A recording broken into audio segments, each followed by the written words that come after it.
Бұл күнде адам баласына асатынан төнетін қауіп-қатер аз ба? Біреу оттан, біреу оқтан, енді біреулер соттан қорқады. Аттап бассаң жол апаты. Үйреншікті ұрғары тұрыпты ғой. Бұрын көз көрім, құлақ естімеген діни экстремизм, лаңкес дейтіні тағы бар. Енді бір білгіштер ғаламдану, жаһандану деген тажалдар келе жатыр. Солардың өңешіне түсіп кетпейік. Құдай содан сақтасын деп жалбарынады. Олардың сөзіне сенсең, заман ахранемне тақап тұрған секілді. Ал біздің бабағұмар ақсақал осы қашыртқы сөздердің бірде-біріне мәу деп айылын жиған емес. Соның бәр жай даңғаза дақпырт секілді. Көз алдына ештеңе елестемейді. Ал тіпті сондай қауіп-қатер ел басына төнгеннің өзінде одан шошитын ештеңе жоқ. Көппен көрген ұлы той. Бүгінде жасы 70-ке толған бабағұмардың бір ғана жауабы бар. Ол басқа емес. Ол баса көктеп келіп қалған кәрілік. Жұрт оны дауасы жоқ дерт дейді екен. Уақыт өткен сайын әл қуатыңды азайтып қол аяғыңа тұсау салып, әр алуан ауру сырқауды да өзімен бірге алып келіп адамды жекелеп апарып жығатын көрінеді. Міне, күрескіш болсаң осы кәрілікке қарсы күрес.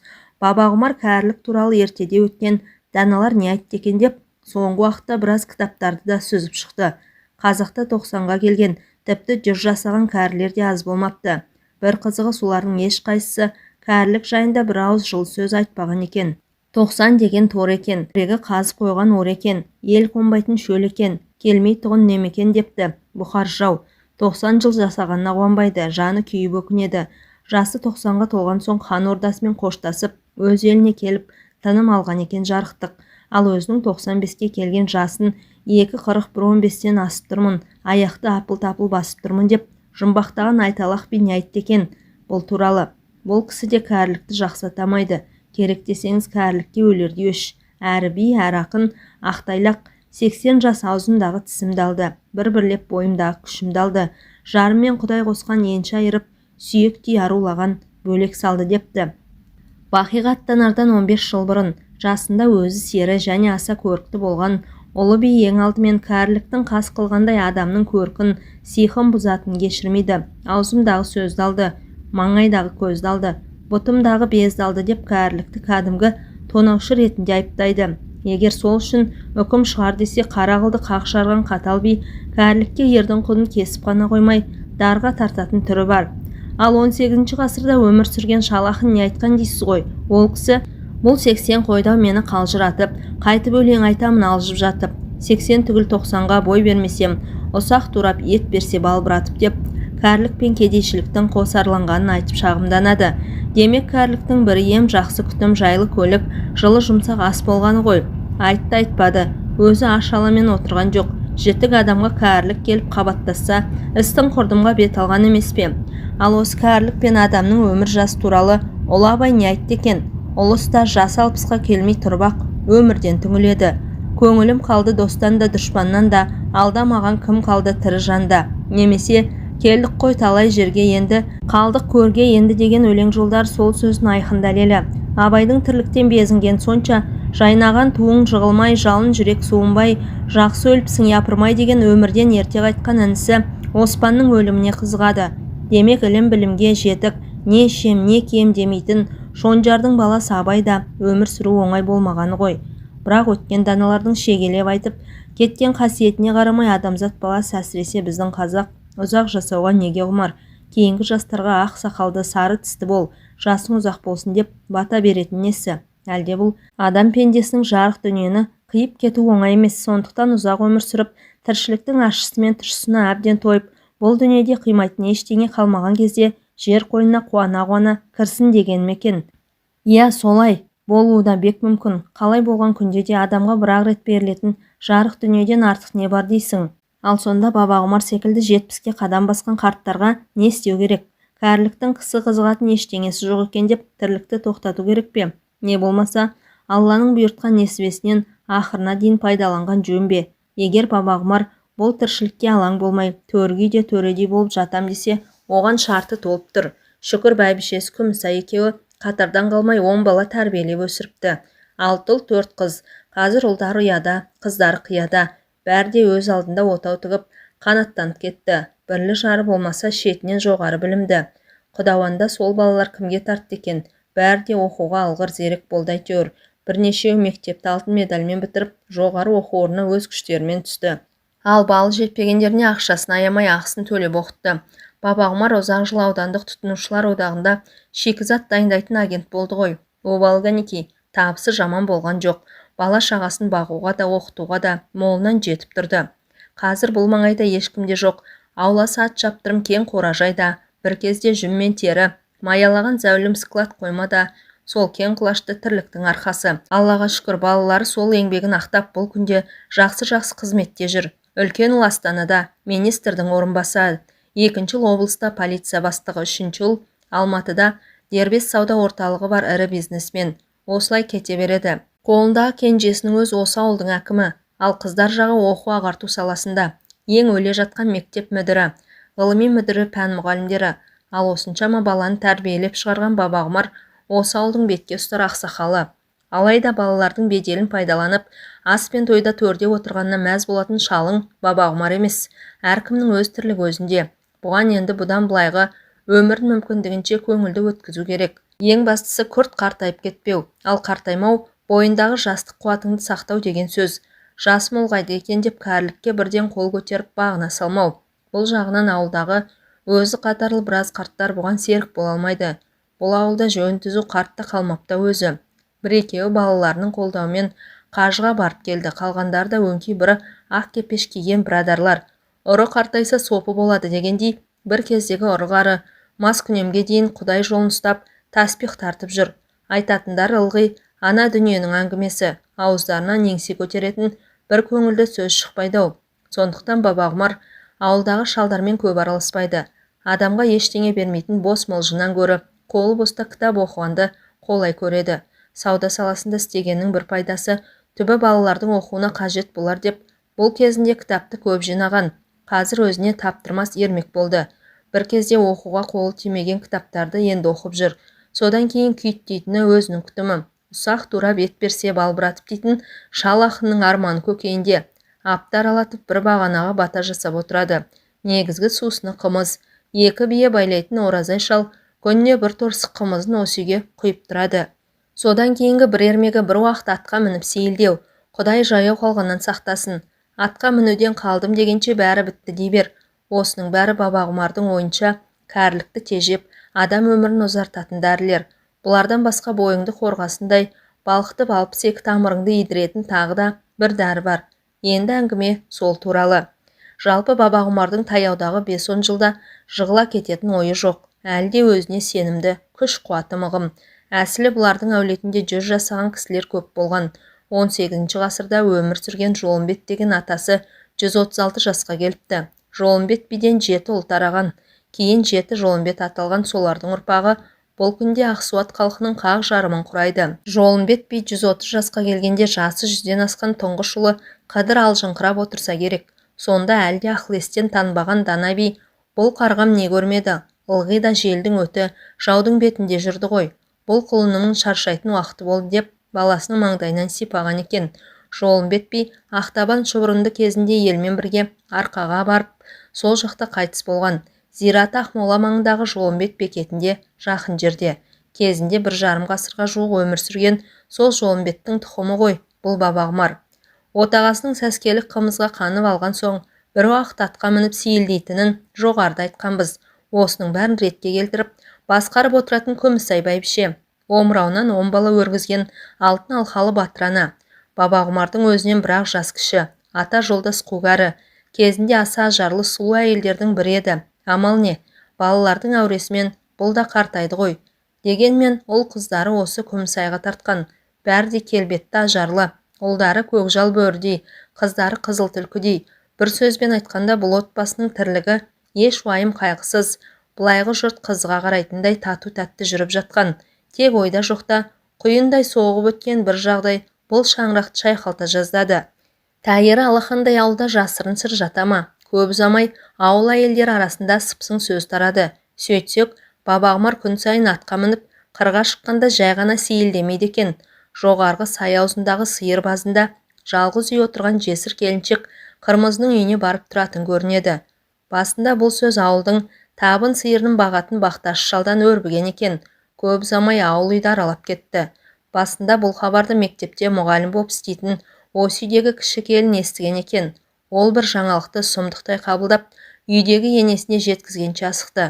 Бір ғажабы Күмісай бәйбіше бұл хабарға бәлендей таңданған жоқ. Сондай-ақ бұл сөздің жай өсек емес, шын нәрсе екеніне де күмән келтірмеді. Қайсыбір әйелдерше от алып, қамысқа түсіп, сырда шашпады. Жә болды, жұрттың өсегіне ілесіп, соны бірге шайып жүрсіңдер ме? 70-тегі шалға кім дайын тұрады дейсің деп келінін басып тастады. Қырмызы оның жақын келіні, анда-санда туысына барып, хал жағдайын білгенде не тұр. Ал Күмісайдың ішкі ойы мүлде басқа бағытта жүріп жатыр еді. Осындай бір жаңалықты ол көптен күтіп жүретін. Өйткені шалының сыры өзіне мәлім. Оның күн сайын атқа мініп, үйге тоқтамай қоюында да бір мән бар деп білетін. Бабағұмардың осал жері әйел. Не сыры бар екен? Осы күнге дейін күш қуаты қайтқан жоқ оның. Қашан көрсең бес тайғырдай жер тарпып тұрғаны. Ал Күмісайдың өз бас төсектен қалғалы қашан. Соңғы жылдары күйеуіне алда разы болсын айтып, қасына жолатуды қойған. Тіпті соңғы бір жол түс шайысып қалатын болған соң, айналайын, саған екі дүниеде мен разы, Құдай разы. Бұдан кейін мен әурелеуші болмашы. Күшің тасып бара жатса жастау біреуді тауып ал деп, бір жола рұқсатын да беріп еді. Демек Бабағұмар бекер қарап жүрмеген болды ғой. Дегенмен сол шалдың талғамы бар. Қармақты басқа біреуге емес, еркектердің көз құрты болған Қырмызыға салғанын көрмейсің бе? Әлі 30-ға да келе қоймаған жап-жас келіншекті қалай айналдырып алды екен? Егер күйеуі өзінің тырнағына да тұрмайтын қайдағы бір салпетекке ұрынса, Күмісай қатты қорланар еді. Ал Қырмызыдай қылықтыға бәрінде қиюға болатын сияқты. Мейлі, қамшының сабындай қысқа ғұмыр ғой. Солақ қартайғанда құмардан шықсыншы. Өзінен қалған, өзі тояттап болған сарқытты Қырмызыдан аяй ма? Тек сыпсың сөз жұртқа жайылып кетіп қызметтегі балаларға кесір тимесе болғаны. Әсілі Бабағұмар серілік жігітшілік жағынан бұрында құр алақан емес. Ер азығы мен бөрі азығы жолда дегендей, екі көз сүзген әйелдің мәселесін қайтару ер жігітке жараспайды деп қарайтын. Жас кезінде көрікті болды, ақшалы болды. Қай заманда болсын, күлшелі бала сүйемелі. Айтпақшы Бабағұмардың домбыраға қосылып, ептеп ән айтатыны бар. Ауыл аралап жүргенде кәнекей сонымен шыққан мүйіз, қасында сұлулардың көп жантайдық деп, бір жанның жамбас сипарын жиі айтатын. Ал өзі әйелі Күмісай болса үнем тоқшылықта, бейшара жылдарда ауыр аяқты болып, аузы мұрнынан шығып отырғаны. Сұлуды сүймелік пайғамбар сүннеті де бұл абай, соған қарағанда жастық шақта ойнап күлу күнәға жатпайтын болуы керек. Ал Бабағұмырдың Қырмызымен ұштарасқаны соңғы бірер жылдың айналасы. Осының алдында ғана жол апатынан қаза болған келіншектің күйеуі бұған аталас ағайын болатын. Бастабында кішкентай қызмен жесір қалған әйелдің хал жағдайын сұрап, тұрмыстық жағынан көмектесіп дегендей ара-тұра барып тұрды. Бұрын фермада сауыншы болып істеген Қырмызы шаруашылық тараған соң мүлде кәсіпсіз қалған. Орталыққа екі сиырдың сүтін өткізіп, Ілдәбаймен күн көріп отырған. Бертін келе Бабағұмардың сиыр базына соғуы жиіледі. Ол келістің астарында не жатқанын Қырмызы да сезіп жүрді. Әрине, еркектің бойындағы қабындағы күш қуаты бір жылдан аса жесір отырған ту байталдай күйлі келіншектің сезінбеу әсте мүмкін емес еді. Олай дейтініміз, Қырмызы да өзіне сенімді болатын. Әлде ажар таймаған, нұрлы дидар жастықсыны бұзылмаған сұлу мүсін, зипа бой әлгі романдарда айтылатын қаз омырау қыпша бел бәрі де Қырмызының бойында еді.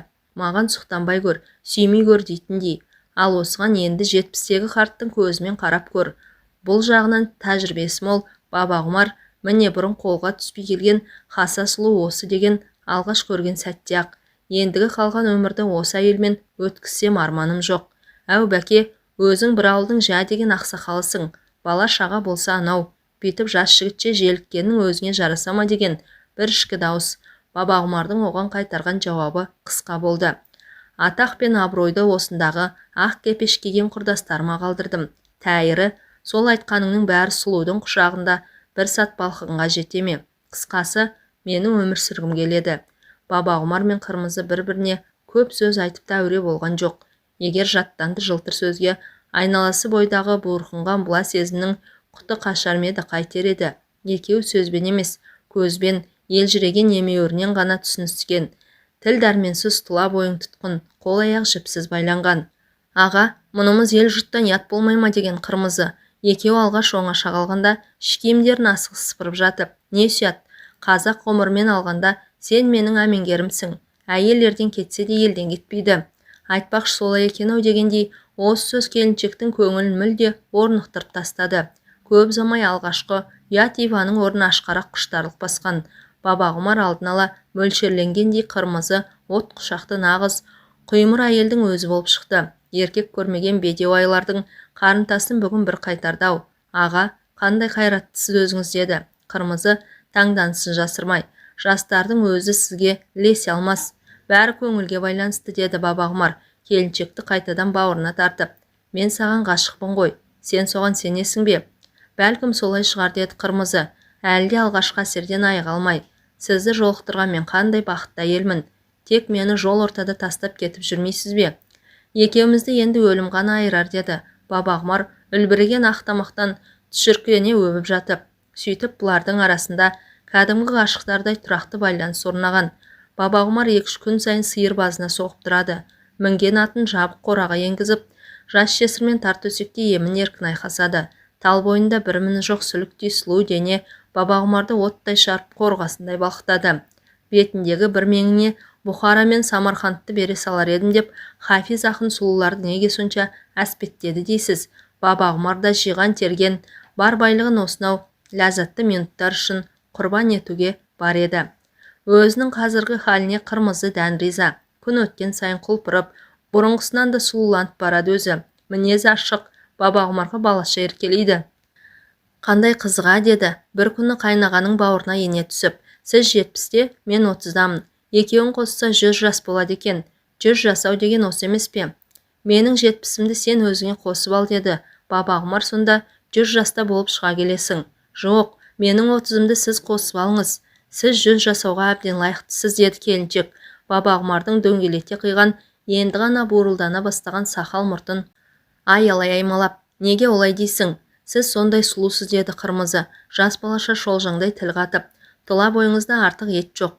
Қалай сақтағансыз өзіңізді? Сен үшін сақтағам. Енді менің бойымдағы өзің ұнатқан нәрсенің бәрі сенікі. Ешкімнің таласы жоқ. Ал бәйбішеңізше?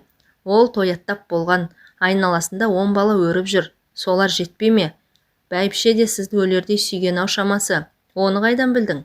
Сізді сүймесе, азаптанып 10 бала таба ма? Күмісай сұлу ғана емес, өте ақылды әйел болды. Осындай күндердің бірінде қолдарындағы кенже ұлдың жасы 35-ке толып, соғын туған күніне осы аудандағы ұл мен қыз түгел жиналған. Тек Астанадағы, Алматы мен Өскемендегі үлкен ұлдар ғана келе алмады. Әкелер туралы хабарды бәрі дерлік естіп алыпты. Кешкі дастарханға отырмас бұрын әкелерінің үйде жоқтығын пайдаланып, Бабағұмар бүгінде атына мініп сиыр базына кеткен. Бәрі бір бөлмеге жиналып кеңес құрды. Бөрік кигеннің намысы бір дей ме? Ұлдар жағы өздерінің сабырлы ұстап отыр.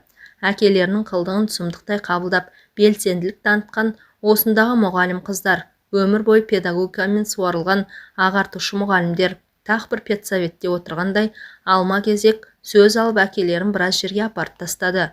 Ақсақалдың бұл қылығы шектен шыққандық, отбасының абыройын ойламағандық. Осыдан кейін ел бетіне қалай қараймыз десті. Мұндағы бізді қойшы, ертең біреулер әкелері моральдік жағынан азғындаған деп, жоғары қызметке жүрген ағалардың үстінен арыз жазама деп қорқам деп, аудандық оқу бөлімін басқаратын үлкен қыздардың бірі. Мына сөзді естігенде бәрінің де қабақтары түсіп жабырқап қалды. Кенже ұл кішкентай кезінен қылжақпас еркелеу болатын. Оның әкесіне жаны ашып кетті-ау деймін. Осы сендер қызықсыздар, деді апайларына қарап. Жұрттың әкелері шөккен түйеге міне алмай, отбасында омалып отырғанда, біздің әкеміз қызбен қыдырып жүр. Оған бола қорланғанша мақтанбайсыңдар ма қайта, деген отырғандарды еріксіз күлдіріп. Саған ойын керек-ау деп, мектеп мүдірі болып жүрген апайы оны тыйып тастады. Бұл сасқынбай тұрғанда тыйым болмаса болмайды. Келесі жол орталықтағы ағаларды шақырайық. Бәріміз ортаға алып, әкейдің тәртібін мықтап тұрып талқылауымыз керек. Қыздардың сөз ішіне симады мекен, осы тұста манадан бері үнсіз отырған Күмісай тамағын кенеп қозғалақтады. Әй, қойыңдар түге, үндемегенге өршіп барасыңдар ғой өздерің. Болымсыз шаруаға бола алыстағы балаларды алаң етпексіңдер ме, деді ол, ренжи тіл қатып. Содан соң әкелеріңнің ісін талқылайтындай, сендер кімсіңдер соншалық? Ұят намыс деген бар ма сендерде? Мұндайды күтпеген мұғалім қыздар аналарына қарап бақырайды да қалды. Тек әлден уақытта, міне қызық, біз сіздің намысыңызды қорғап отырсақ, сонда не істеуіміз керек? Әкемізді тәртіпке шақырмай, сол беті қоя беруіміз керек пе десті, жамырай тіл қатып. Түк те істемейсіңдер. Тек әкелеріңді ел көзіне түсетін артық жүрістен құтқару керек деді Күмісай. Ол үшін ана сиырбазындағы Қырмызы деген келіншекті осы қораға көшіріп алсаңдар болғаны. Ол өзі жұмыссыз жүрген көрінеді. Әрі үй қызметшісі ретінде бізден жалақы алып тұрсын. Мама, сіз өзіңіз не айтып тұрғаныңызды білесіз бе деді. Аудандық оқу бөлімінің бастығы анасына шошына тіл қатып. Білем деді Күмісай мырс-мырс күліп. Тәйірі, қос қатын алған қазақты жаңа көріп жүр дейсің бе? Қос қатын алу сұмдық болса, орысша тәрбиеленген сендерге сұмдық. Әйтпесе бұл қазақтың 1000 жылдық салт емес пе? Қыздар үнсіз қалды. Осы тұста аудандық сотта тергеуші болып жүрген ортаншы ұлдарының бір сөзге араласты. Мама, сіз сонда әкемізге ешқандай кінә артпайсыз ба? Оған не кінә қоям? Кінә әкелеріңде емес. Мына менде деді Күмісай, отырғандарды тағы да таң қалдырып. Көп бала табам деп, мына мен ерте қартайдым. Жұбайлық міндетімді ақырына дейін атқара алмадым. Ал тұғырдан таймаған еркек мұндайда қатын алмағанда не істейді? Ақыры бәрі де Күмісайдың сөзіне тоқтаған. Арада бір апта өткенде Қырмызы Бабағұмардың қорасына көшіп түсті. Бұрын ұлдардың бір отырған 3 бөлмелі ота үй бос тұрған. Қызымен екеуі соған кіріп алды. Ешқандай сөкеттігі жоқ. Жұмыссыз жүрген келіншек үй шаруасының жалданған кісісі болып есептелді. Екі әйел артық сөзге бармай өзара іштей ұғысқан. Осының бәрін реттеген Күмісай бәйбіше екенін білгенде Қырмызының төбесі көкке жеткендей болды. Мұндай адамның жолында құл болу аз, құрбан болып кетсең болмас па? Сен енді осы шаңырақтың бір мүшесісің деген Күмісай келесі күн-ақ Қырмызыны қасына шақырып. Бүгіннен бастап малға да, жанға да сен өзің ие боласың. Ал маған өле-өлгенше тік тұрып қызмет етесің. Ұғып тұрсың ба? Әміріңізге құлдық қаным, бәрі де сіз айтқандай болады деді. Қырмызы басы жерге жеткенше иіліп. Бұрынғыдай алысқа сабылмай, іздегенін өз қорасынан тапқан Бабағұмар да бәйбішесіне дән риза. Жаңа жағдайға балаларды көндіге бастаған, қалыпты тіршілік өз ырғағымен өтіп жатқан. Ойбай бәке, масқара болдық деді. Қырмызы бір күні екеуі төсекте жатқанда. Мен сірә жүкті болып қалған сияқтымын. Оның не масқарасы бар? Сүйінші сұрамайсың ба қайта? Ұят-ай, ел жұртқа не бетімді айтам? Не сұят? Баланың әкесі қасында отырса. Балаға фамилияңызды бересіз ғой деді. Қырмызы сәл ойланып қалып. Әлбетте, ұл туса атын Жетпісбай қоямыз. Қазір Қырмызының іші білініп қалды. Алда шілдехана. Көптен көрінбей кеткен Жетпісбай келе жатыр жарық дүниеге. Апырай, қайдағы бір қатып қалған қасан қағидаларды ұстанамыз деп өмірге келетін қанша перзенттің жолын кестік десейші. Бауы берік болсын. Жарық дүниеге талпынған Жетпісбайдың. Әңгіменің соңы.